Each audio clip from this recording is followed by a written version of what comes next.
हाल ही में आपने देखा है कि क्राइम ग्राफ में सडनली अपसर्ज हो रहा है। देखिए, आरजेडी ने एक अपराध की परंपरा चला दी थी 15 वर्षों में।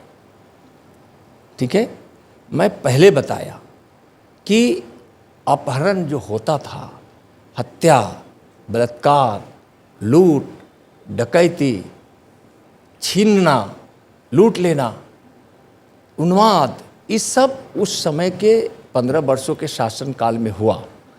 आज भी घटनाएं होती है, मैं इनकार नहीं कर रहा हूँ, मैं फिर दोहरा रहा हूँ।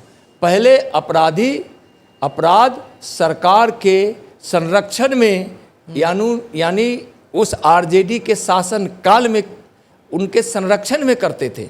आज अपराध कोई होता है तो अपराधी को सजा मिलती है, प्रकार बदला है, कानून व्यवस्था अब वहाँ तक पहुँचती है जो अपराधी है। लेकिन अभी तो तेजस्वी यादव जी बोल के गए हैं कि आपके राज में, जिसको आप सुशासन कह रहे हैं, वहाँ तो अपराधियों का राज है। बलात्कार जब होता है तो अस्पताल में बेड नहीं मिलते हैं, 5-5 घंटे स्ट्रगल करने पड़ते हैं। इसके बाद आपके मंत्री जब वहाँ जाते हैं मुजफ्फरपुर में तो कस्में खिलाने की बात करते हैं। अभी तो तेजस्वी यादव जी आरोप लगाए हैं कि आपके राज में क्राइम और बढ़ गया है, सबसे ज़्यादा क्राइम है। अपलोड नहीं होता है, उनका ये भी आरोप। नहीं, बिल्कुल क्राइम डेटा अपलोड होता है और एनसीआर भी करती है, और जो राज्यों से जो डाटा जाता है उसको वह प्रकाशित भी करती है और वह डेटा को लोड भी करती है, अपलोड करती है। वो देखिए, पहले क्या था, कोई अपराध होता था तो अपराधियों को संरक्षण मिलता था।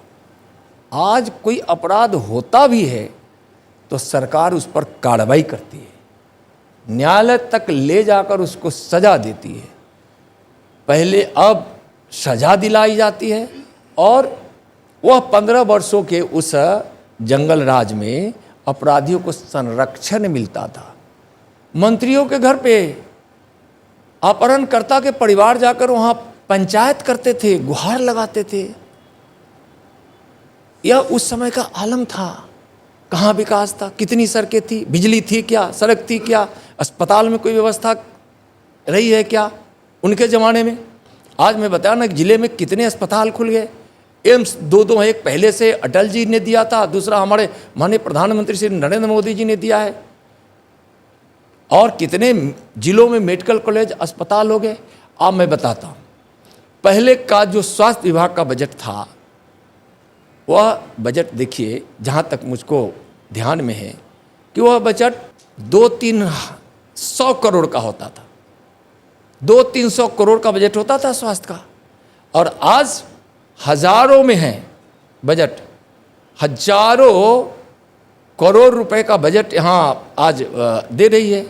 इंफ्रास्ट्रक्चर बना है, कहीं कोई घटना घट जाती है और तो दुखद होता है, लेकिन कोई घटना घटती है किसी प्रकार की तो जो लापरवाही करने वाले लोग होते हैं उन पर सरकार संवेदनशीलता के साथ विचार करते हुए, जो हमारे दुखी परिवार होता है उसके दुख को समझते हुए उस लापरवाही पर कार्रवाई करती है।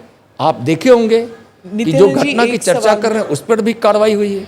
Do subscribe to the ANI Clips channel to get shorter versions of this podcast. Click here to watch the full episode.